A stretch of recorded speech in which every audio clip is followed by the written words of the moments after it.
Welkom studente. In hierdie les ondersoek ons hoe goeie kliënteverhoudinge in die Suid-Afrikaanse regsomgewing van toepassing is.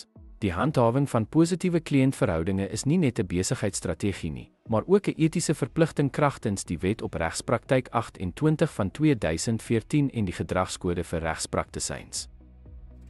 Kom ons kyk na 'n werklike scenario. 'n Kliënt soek hulp in 'n saak van onregmatige ontslag. Nadat hulle die konsultasiefooi betaal het, hoor hulle weke lank niks. Wanneer hulle uiteindelik 'n antwoord ontvang, is die prokureur se antwoorde vaag, onprofessioneel en die hofdatum word gemis. Die gevolg: emosionele en finansiële stres vir die kliënt.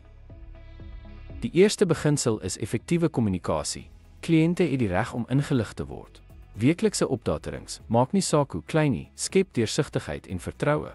Die tweede beginsel is professionaliteit en respek. Prokureurs moet hoflik optree en afwysende of sorgelose taal vermy. Deur dit te doen, word die firma se geloofwaardigheid beskerm. Die derde beginsel is responsiwiteit en beskikbaarheid. Dit is onaanvaarbaar om kliënte vir lang tye te ignoreer.